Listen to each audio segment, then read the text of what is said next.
Alright, hi guys. Hi-Fri here. I got a stupid bird in the corner, and I have a turtle over here, so I do apologize. Please forgive me. This video is going to be a bit noisy, but here we go. So this is a review of the Hidizs MS5. It is a 5-driver IM. Features 4 Sonian balanced armatures, one 10mm liquid silicone dynamic driver. It is nicknamed the Dark Angel. I'm not sure why. Maybe it's just because this is kind of in the shape of like an angel wing. And it, I don't know, has a pattern there. It's dark. I don't know. But anyway, just a shout out to Hidizs for sending this IM in. I do appreciate you guys sending the MS5 for review. So let's get into it. Alright, when we look inside the box, the first thing we're greeted with are the IMs. So this is the MS5 here. It features a, I believe it's 5 or 6 axis CNC machined aluminum shell with a silicone interior that the drivers are suspended in. And like I said before, it's all Sonian, so 4 Sonian BAs, and then it's got the 10mm liquid silicone dynamic driver. We have the Sonian 17A003 for the lows to low mids. We have the Sonian 23 series for the mid-range. And then we have the E50, which is a dual BA. So E50DT for the treble. After removing the IMs, we are greeted with our accessory package here. We have a very beautiful case. So this is like a white leather case here. It features the Hidizs branding on top. For anybody that's not familiar with Hidizs, they make portable DAPs, amps, IMs, all kinds of pro audio accessories and devices. They're long-running brand. They've had years of experience. They've been around for quite a while. The only other item that I've owned from Hidizs is the S3 Pro. Little dongle deck here. It features MQA support. So I'll briefly talk about this in combination with the MS5. Alright, so when we open our lovely case here, we are greeted first. It's got like this velvet interior here. This is nice interior. It's nice and soft. Keep your IMs protected. But when we open up the case, we are greeted with this lovely brown chocolate kind of coffee colored cable with this like brownish gray accent here. All the hardware is like this chocolate gold kind of color pattern, whatever you call it. We have our divider here, and then we have, if I can find it here somewhere, there it is. We have our chin cinch. It's very functional. It's nice. Kind of stops, you know, each knot kind of stops at, and it holds its position. So it does take a little bit of use to kind of break in for the first, you know, couple times you're using it, but it does get a little easier to manipulate after that. We have our ear hooks here. So they have this plastic molding with this like dagger kind of appearance. So those are the ear hooks. They're a little stiff. Some people I've seen, they've cut off this plastic here, so it may be different for you. For me, it's not the most comfortable cable. Ideally, you want to use this cable with desktop use. This is not a like an on-the-go cable. First off, it's very heavy. It weighs a bunch, especially with the hardware on here. This is very heavy hardware. I believe this is steel. I don't think it's aluminum because it feels too heavy to be aluminum, but I believe it's all steel, like electroplated hardware. And then we have this 8-core braided cable. This is a very heavy cable, very thick. It's a little bit ropey. It doesn't like to lay flat. It does have a little bit of memory, but it is a very nice cable. Very nice cable. But yeah, not really for on-the-go use, more for like desktop use. So we have that, and we have our nice little case here. I'll put those off to the side. And then We are also greeted with these tuning nozzles here. Now we have the treble nozzle on top. This is like a silver finish. Then we have the bass nozzles below that. These are like in a red finish. And we have the balanced nozzles, which are on the IMs themselves. And we'll get into the different tuning signatures and whatnot of the individual nozzles. Then we have 3 sets of ear tips, all silicone, no foam ear tips. Would have been nice if they included a set of foams, but that's okay. You know, bring your own if you have any other ear tips laying around. I'm not even using these, I'm using my own, and I'll show you the ear tips I'm using in a second. But yeah, so we have 3 different silicone ear tips with 3 different bore sizes. So we have our balanced ear tips, we have our vocal ear tips, and then we have our bass ear tips. Alright, so when we put the whole ensemble together, this is what we get. So we have this nice beautiful case here, and it has enough room.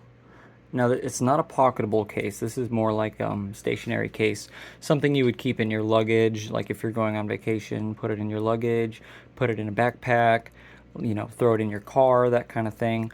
It's not for like pocketable use. It's a little too thick for that. But it is a nice case, you know, for like table use or whatever. Or if you have like a shelf, you know, you keep all your IMs in.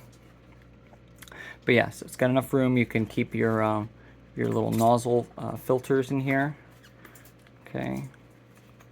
So you can take those, maybe stash a few ear tips. You can put those in there. It's got enough room for the IMs themselves and the cable. And then a little dongle DAC or, you know, something of the sort. If you want to throw a few more ear tips in there, you can throw those in there as well. So yeah, nice package altogether. Now, these were released last week. The price point was announced at $379. I don't know if that's an introductory price or if that is the typical like standard price. But for now, they're $379. So $379 is the price range for a 5-driver IM. For this build quality, I'd say, yeah, that's a pretty fair price considering what you're getting.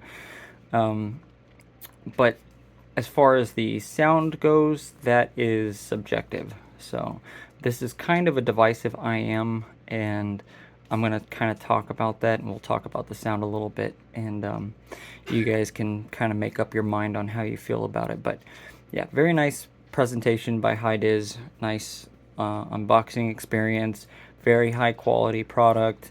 The cable's nice, the IMs are machined very nicely, there's no sharp edges or anything. Everything is top notch as far as the build quality goes, which is something, at least that, you know, I'm not very familiar with Hidizs, but that's something through the introduction of these products that I'm kind of aware now. So it seems like they do have high quality standards as far as the build and the quality of materials and stuff goes. So that's a good thing. But the key point is sound quality. So let's get into that. Alright, so I'm going to try to make this as quick as possible. How do they sound? How does the MS5 sound? Decent. I'm going to say they sound decent. I'm not going to say they're great. I'm not going to say they're bad. I'm going to say they're decent. They're okay.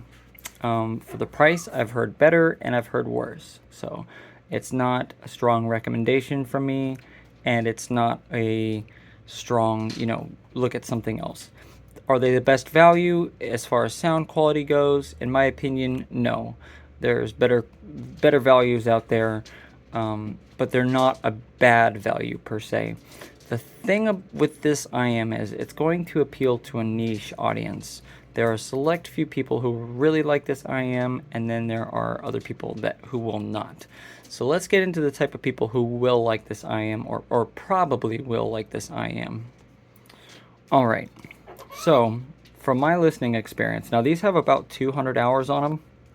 Hidizs recommends you give them about 200 hours of burn-in. I did notice a difference, mainly in the kind of treble area.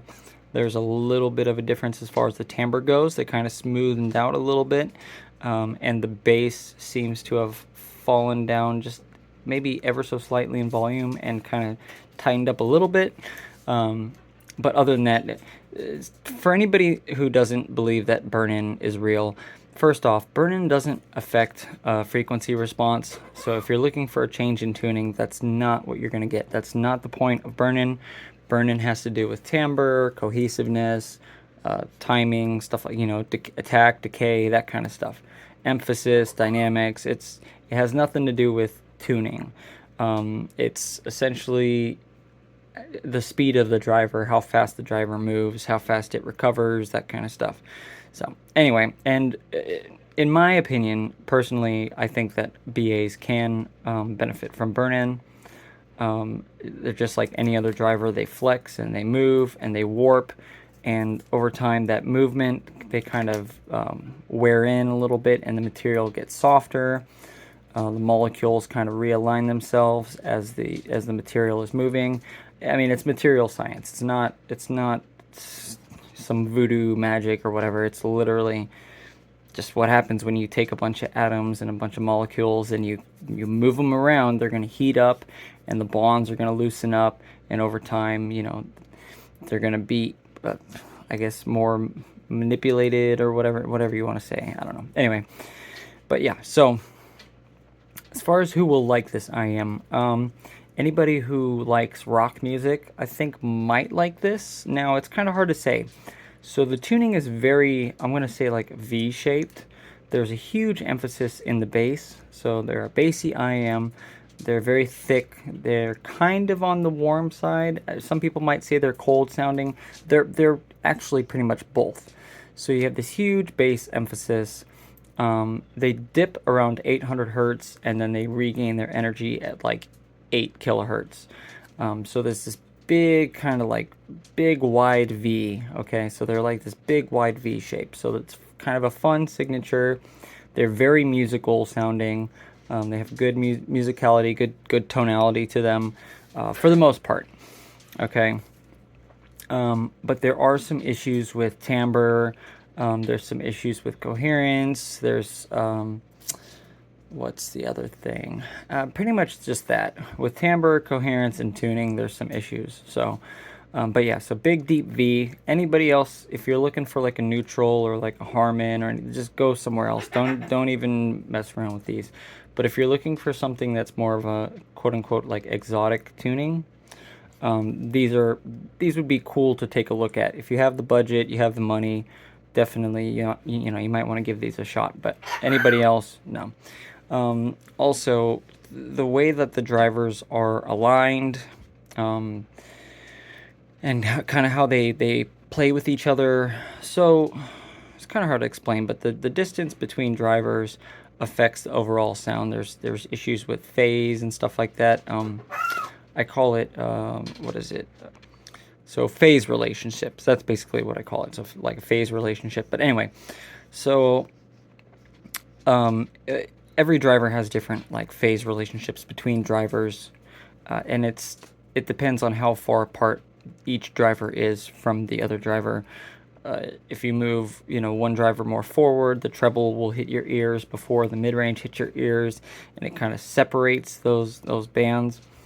Anyway, the way these drivers are set up and the type of tuning that this IM has, with that big, deep bass emphasis that also bleeds into the mid bass, these are a very like in-your-face IM. They're very, so if we're looking at this box, this little window that you're viewing this video in, if you think of that as your stage, your vocals and everything. So take this cup, for example. So say this is the singer, all right?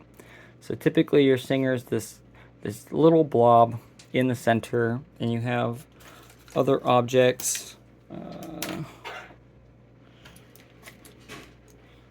You have other objects that kind of float around and move around the stage, Okay, so you have your instruments, and they can pan out and pan in. So your height is made of kind of your bass to your treble. There can be literal height too. It's kind of hard to explain how that works, but anyway. So this is your stage. So you have your height, you have your depth, which is how close something is and how far it is, and then you have your width. So anyway, so these are your instruments, and this is your vocals. So the way this IM is, your vocals, pretty much everything is like this. It's really in your face. So you have the vocals are inescapable. I mean, they're like right here. And the thing is, it's not only true for the vocals, it's true for the majority of the music. Everything is this big, massive chunk. So your guitars, your drums, your bass, your vocals, everything is just occupies this huge space. So the reason why I say that rock music is probably a good music to listen to these with, tuning aside, is because rock music is already mixed as like a wall of sound. They want it to be this like brick of sound. I mean, in fact, when they master the music, they use a brick wall limiter, and a lot of engineers, they'll use that brick wall limiter along with the mixing and the mastering stage, the mixing of the left, right, and center channels. They'll turn it into this big wall of sound. So it's like essentially everything kind of faces you, and you'll have your guitars and everything. You won't have any depth to the mix at all, but it'll just be this big encompassing sound. And what that does is, when you're listening on like a little boombox, or you're listening on a little, on a cell phone or a radio or something like that, or in your car, you just get this big, kind of big grandiose sound. Now, when you listen on earphones or headphones or whatever, or if you have like a nice speaker set up at home, you're not really going to get much dimensionality to the sound, but you're going to get this big sound. It's going to occupy a lot of room. It's going to occupy the entire space of the image. Okay, so that's kind of how these work. So these might actually exaggerate that, but yeah. So big sound in your face. Everything is right there in your face. And that's pretty much the point of these. It's big, deep V shape, and everything is very in your face. Are they aggressive? No, not really. For people who are sensitive to upper mid frequencies from like 5 to 8K, you're going to want to avoid these. And I'll show you in just a second. But anyway, yeah, so rock seems to be a good genre. I mean, if you want to listen with pop or any other genre, keep in mind that they'll sound good, but the imaging and the layering is not going to be the greatest. Compared to other IAMs, these are kind of at a disadvantage, and that mostly has to do with how the drivers are set up, but it also has to do with the tuning as well. So let's get into the tuning. Alright, now I'm not going to get too much into this, but these are the individual drivers here. So this purple line, or this pink line here, this is the E50DT. This is the treble driver itself. Okay, so that's what that one is. And then we have the blue line here. So that blue line is the A17 or 17A003. So this is like a mid BA. You can see all of them have this big dip right here in the lower treble until they get to the upper treble where they regain energy. So they all have this big dip. So these are all the BA drivers. And then this blue line here, oh no, I'm sorry. The blue line is the 23 series. This green line here, this is the 17A003. But anyway, these are the BA drivers that make up the MS5, and you can kind of start to see why it has the tuning that it does. So let's get into the tuning itself. All right, so this is the MS5.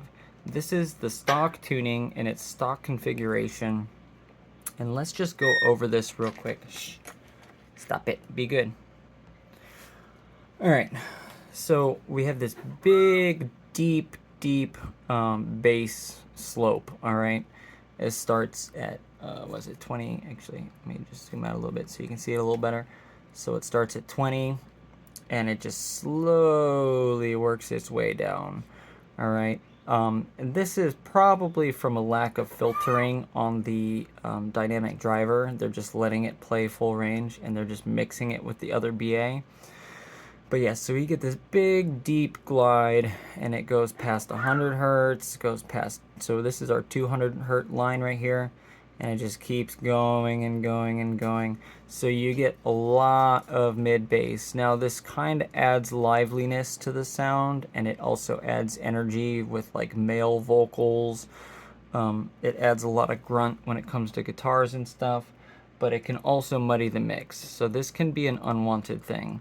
So just keep that in mind. There's a lot of mid bass in this IM. Typically in other IMs, especially like a Harman tuning, you'll get this they call it a bass tuck, where it'll start out lower and it'll kind of work its way up and then go back down, and then you'll have this flat this shelf where it'll stay flat until it gets to about 1 kilohertz, and then it'll start working its way up. So it'll be the Pina rise. So you'll get the Pina rise that'll come and it'll hit about 3 kilohertz here, and then you'll start to lose energy and it'll drop off as it goes along. The MS5 is completely backwards. It's completely different. The tuning is just almost a 180. So you have this huge slow slope. It doesn't stop losing energy until it gets to about 800 hertz. So you have your bottom of the dip right here at 800 hertz, and that kind of continues through to your 1 kilohertz, and then you have this just super slow Pina gain rise. Now this area here doesn't sound bad. I actually like IMs that have a kind of a slow Pina rise, but when put against this bass area here, it can kind of muddy and kind of drown out the vocals a little bit. And it's just because you have this huge bass emphasis, but you have this small little Pina gain here. Now the way they're combating this big bass slope is the energy on the right hand side here. Okay, so you have your Pina gain, and then after that, what is it? So you have this little dip at 4K, and the dip's fine. That's normal. A lot of people like their Pina gain to kind of dip down at 4 to 5 kilohertz, because that's where a lot of people's ears can be sensitive. So a lot of people like a little dip right here. But the problem with the MS5, in my opinion, is that it not only instead of going down and continuing to lose energy after 4 or 5 kilohertz, it goes up and it shoots up even higher. So the main portion of your energy is in the mid area here. So this is why I say, tuning aside, rock music might be good, but the thing is, it depends on the mix. So a lot of rock music, guitars will have a lot of energy in this area here, and this may get too extreme for some people. And I noticed with the different tuning filters, the change is kind of in this area here, but for the most part, the energy over here stays the same. So you get a little bit of difference in this area here, but the rest of this stays the same. So it peaks out at 8 kilohertz. So if you're not a fan of 8K, now it's not a harsh 8K, it's actually kind of smooth. There is BA timbre at this point because we're listening to the raw BA. They don't have any dampening on one of the BAs, so you're hearing that raw BA sound, and there is kind of that plasticky kind of metallic BA timbre. That's why the 200 hours can benefit the IM. But anyway, so yeah, so we have a lot of energy here, and then it sharply dips off. Now this can be an issue with the balanced armatures being out of phase from one another, and this could also be an effect of the liquid silicone driver interfering with the balanced armatures. But most likely what's happening here is they're just, I hate to say it, but their engineer is probably not the best at tuning, and they didn't know how to tune these drivers properly. And the problem is when you're creating a product, you can get stuck with a certain configuration at a certain point. You have to leave yourself room to substitute out other drivers, and I'm not sure how far they got in the tuning or the creation process, when they sourced all the drivers and whatnot, to change this. I'm going to do my best to try to do a retune of this IM, but yeah, so we're stuck with this tuning. So if you like a big deep V shape and you don't mind the energy here, you're fine. But for anybody that has an issue with the amount of energy here, and they like their extension, you're not going to be a fan of this IM, just because it has this raise here, it keeps going, and then it just drops off the map. I mean, you're the treble is very uneven in this area. It's very, very uneven. There's all kinds of stuff. Now, fortunately enough, there's no musical aspect to this area here, so you're not really missing out on any musicality or anything like or any tonality because there's not really tone here. But what you are missing out on is a lot of the timbre of certain bells and stuff like that. You're just missing out on the fullness of the treble. It's very, very weird. But yeah, so then we regain energy here at 13, 14. So like almost 15k we regain energy, and then it falls back off again and it just dies. So very, very weird tuning as far as the treble goes here. It's just very, very strange. It's not a typical tuning, but that is the tuning of the Hidizs MS5. So this huge bass area here, this dip in the middle, which is pretty standard. This can be a standard tuning, but then very, like I said, very subtle pina gain. So the mid-range vocals are going to be very kind of softened a little bit. But you're gonna get a lot of emphasis in the vocals still from this area here, but it's gonna be the big deep stuff. So you got your low mids and you got your bass area. So you're gonna get a lot of boom and a lot of rumble and a lot of tonality from this area here. But when it comes to the syllables and the more breathiness of the vocals, especially female vocals are really going to suffer on this IM just because of this area right here. And then, like I said, a lot of people are sensitive to this this area right here, so this presence region. This is where you get a lot of the resolution and the detail. So these IMs do have a lot of resolution, believe it or not. They are highly resolving, but other than the resolution, there's really not much more technical ability in this IM. It's pretty much a little bit of resolution, and that's it.